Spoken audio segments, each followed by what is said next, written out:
Estás viendo Canal 5. Te estás viendo. Te estás viendo.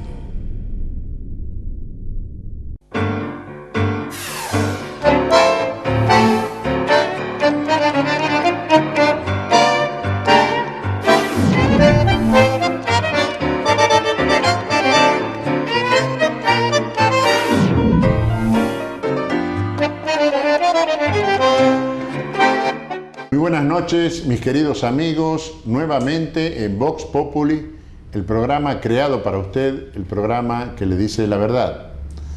Y realmente me siento muy orgulloso de estar iniciando este ciclo 2012 con muchas expectativas, sobre todo con muchas ganas, porque realmente extrañaba esta comunicación semanal que tenemos con el pueblo y que no ha decaído ni en la intensidad ni en la cantidad de los mensajes, que son lo que realmente nos estimulan a continuar con esta tarea, que tiene muchos obstáculos, pero no hay que hablar de los obstáculos y no hay que hablar de los inconvenientes, directamente hay que superarlos.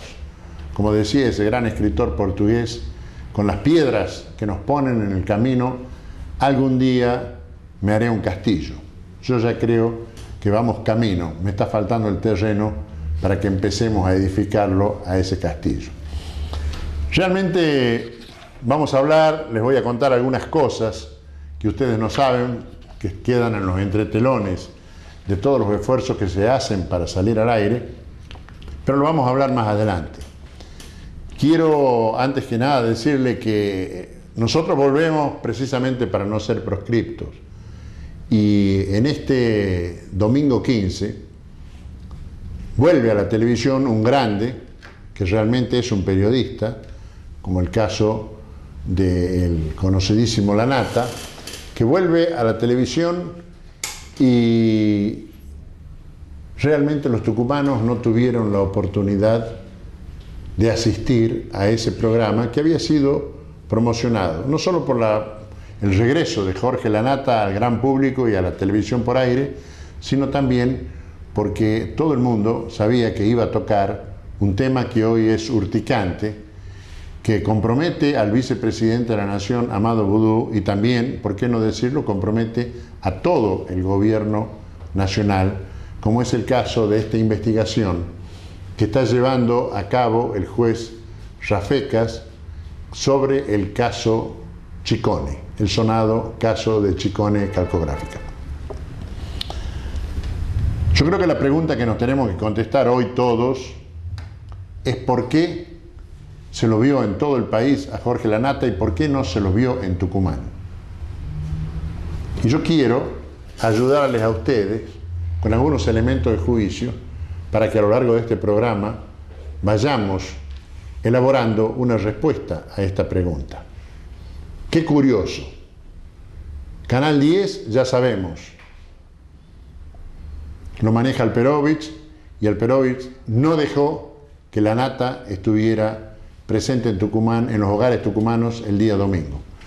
Más allá de lo que diga, es una grave violación a uno de los derechos humanos esenciales, que es el derecho a la libertad de expresión, el derecho a la libertad de prensa. Yo puedo decirles a ustedes ¿por qué esto sucede? Porque Chicone es una mala palabra para el gobernador Alperovich, porque les recuerda al año 2002, cuando precisamente por haber estimulado, haber promovido una contratación directa para la impresión de los bonos de cancelación de deuda de aquella época, el señor, en ese entonces ministro de Economía de Miranda y hoy gobernador de la provincia, fue a parar con todos sus funcionarios a la Fiscalía Anticorrupción. ¿Saben por qué? Vamos a recordar juntos. Hace 10 años se elaboraron bonos mellizos en la provincia de Tucumán.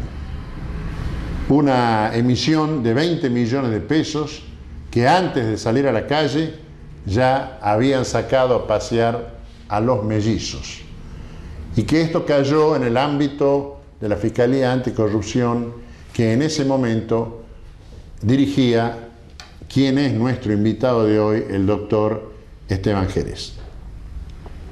Además, sabemos que Vudú está, digamos, severamente cuestionado, incluso no solo por la prensa, sino también está cuestionado por legisladores y también por ex legisladores, como el caso de Elisa Carrió, que lo vincula directamente a Jorge Brito, que es el presidente del Banco Macro, íntimo amigo, él y Vudú, ambos, del gobernador Alperovich. Digamos, más que íntimo, porque eso sería entrar en un ámbito que no me corresponde, más que nada, digamos, son amigos preferenciales, amigos de negocios.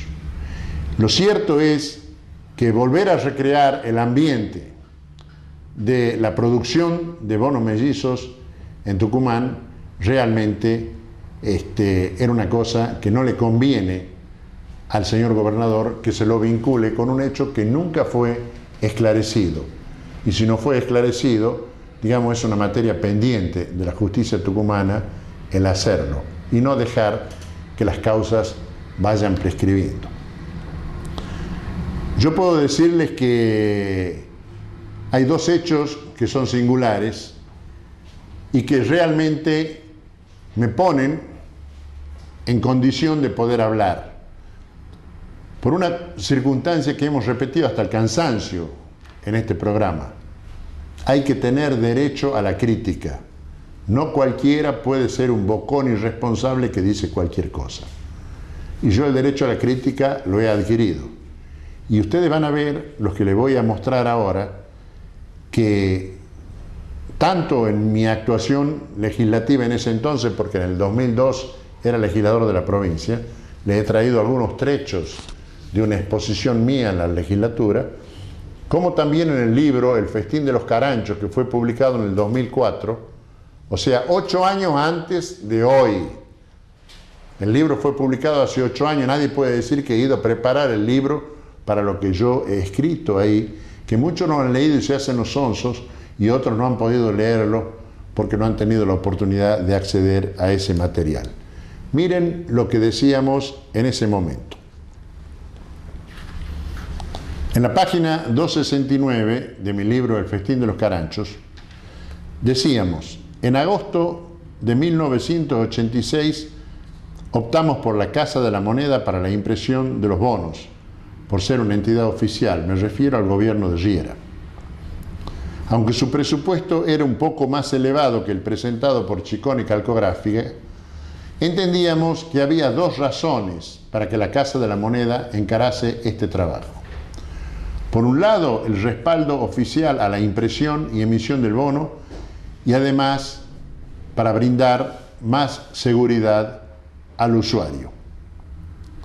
O sea, yo he pasado por la misma experiencia de Vudú.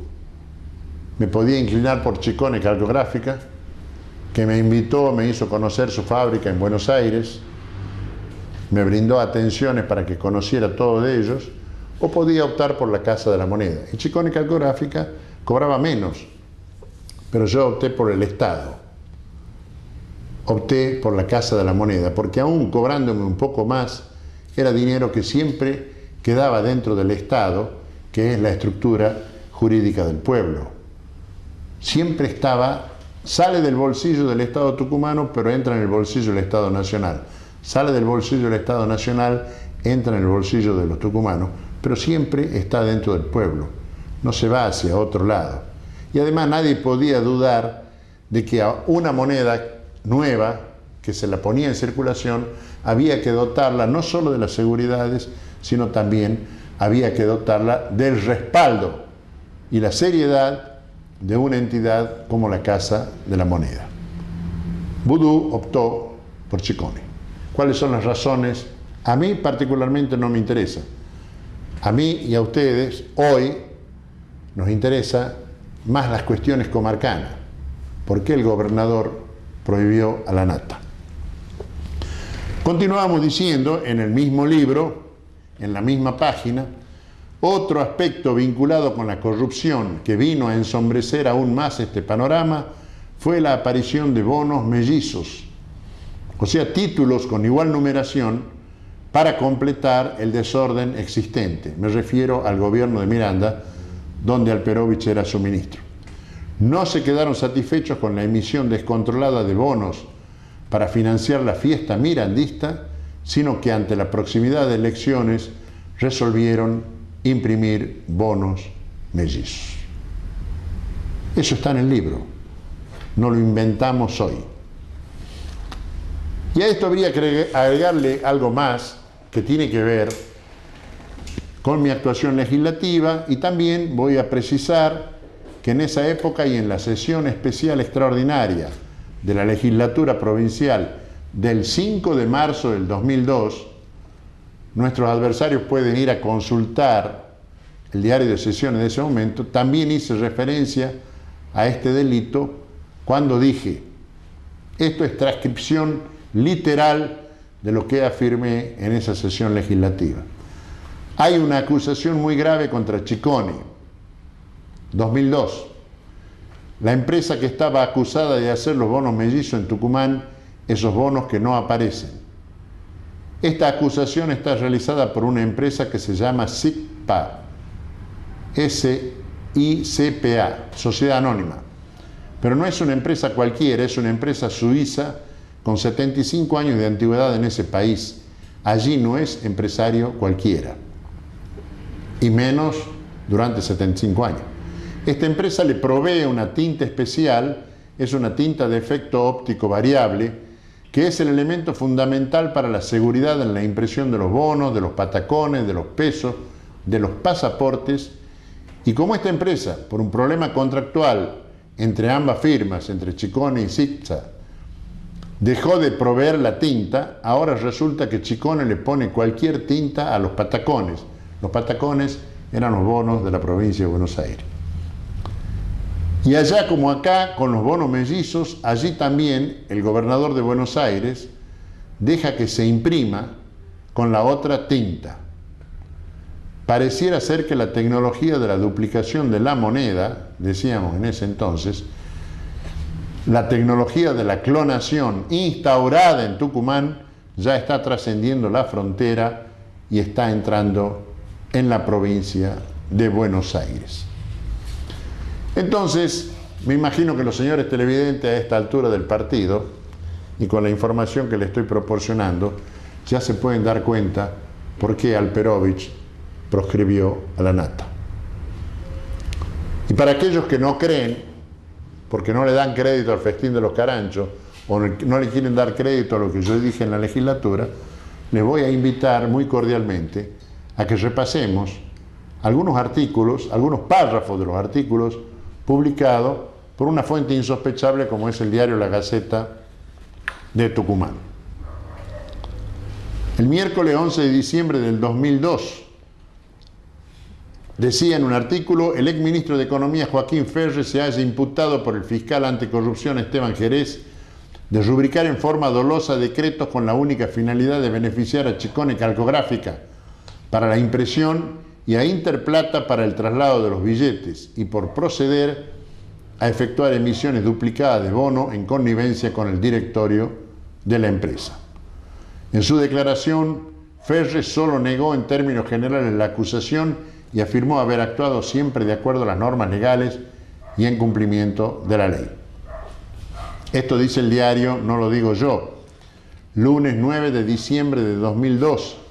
El titular de la UCR, José Azcárate, consideró que la citación a funcionario de Julio Miranda es apenas la punta del ovillo. Recordó que el Banco del Tucumán había realizado una denuncia al detectar que billetes cuya numeración y serie aún no habían sido puestos en circulación y se encontraban precintados en el banco, habían ingresado por ventanillas y en depósitos del propio gobierno. O sea, el propio gobierno parece que tenía bonos mellizos y estaba depositando en el banco. Entonces José Alperovich y Ferri, dice la Gaceta, mintieron cuando quisieron justificar la contratación de Ciccone. El Poder Ejecutivo asumió el rol de querellante en octubre del 2001, pero nunca promovió acción alguna, señaló. Todo es una declaración del entonces titular de la Unión Cívica Radical de Tucumán, José Azcárate, al diario La Gaceta. Miércoles 7 de agosto de 2002, leemos: como todo imputado, el ex embajador de Estados Unidos en la Argentina, James Chick, ayer debió imprimir en tinta negra sus huellas dactilares antes de declarar en la Fiscalía Anticorrupción en la investigación por la emisión de bonos mellizos. Y el sábado 22 de junio del 2002, Azcárate recordó que las investigaciones judiciales preliminares, así como las conclusiones a las que arribaron los propios funcionarios, son determinantes en cuanto a que los bonos son mellizos y no falsificados. Esto tiene mucha importancia, porque tienen las medidas de seguridad que corresponden según las declaraciones del ex secretario de Hacienda, Joaquín Ferri. Y por último tenemos dos notas más, una del miércoles 30 de abril del 2003, donde en uno de sus párrafos expresa que uno de los casos más resonantes se refiere a la emisión de una cantidad aún no determinada de bonos mellizos en 2001, en la cual aparecen como sospechados el directorio de Chicone Calcográfica, el senador y candidato a gobernador por el PJ José Alperovich y el exministro de Economía Joaquín Ferri. De los 4 cuerpos de la investigación podría incluso surgir cierta responsabilidad del gobernador Miranda y del vicegobernador Sisto Terán. ¿Cuándo no? Digamos que es Sisto Terán el adelantado. Llegó de la UCD al Partido Justicialista del mismo modo que hoy Amado Vudú, 10 años después, también lo hacen. Esa cantera de la UCD, de los Alzogaray, de la Adelina de Viola y todos los demás, esa cantera que nos ha provisto de tantos hombres y mujeres de mala conducta al Partido Justicialista, y todavía lo seguimos aplaudiendo. Y por fin, el viernes 21 de febrero del 2003, el excelente periodista Álvaro José Aurane, en su análisis, dice: con el informe parcial del Banco de la Nación, la Fiscalía Anticorrupción obtuvo una pieza clave para la causa de los bonos mellizos. En principio, Chicone no había negado que la tinta y el papel de los billetes de igual numeración fueran distintos, pero la confirmación de similitudes de los especialistas tiene un peso todavía mayor. Y agrega Aurane: seguramente seguirá un pedido de investigación al gobernador Julio Miranda y al senador José Alperovich. Ambos avalaron la contratación directa de la imprenta. Ya están imputados Rolando Steinberg, contador general de la provincia, Roberto Sollasi, ex secretario de Hacienda, y Joaquín Ferri, ex ministro de Economía.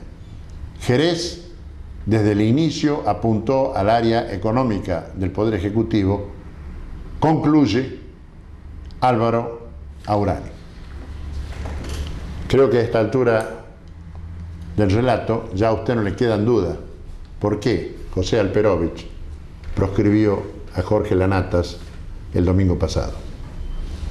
De todas maneras, yo quería decirle algo, que en esa sesión de la legislatura del 5 de marzo del 2002, uno de los legisladores del oficialismo trató de defenderse diciendo que tenían que tener los ojos bien abiertos los legisladores por este tipo de cosas que podían ir planteándose en el camino, los famosos palos en la rueda. Y yo le contesté, quiero ser claro y preciso: cuando un legislador dijo que todos los políticos debemos tener los oídos bien abiertos y los ojos bien abiertos, yo le agregaría que tenemos que tener también los bolsillos bien cerrados para no seguir usufructuando con el esfuerzo del pueblo. Lo que dije en el 2002, sigo sosteniéndolo en el 2012. Vamos a una pausa, señor director.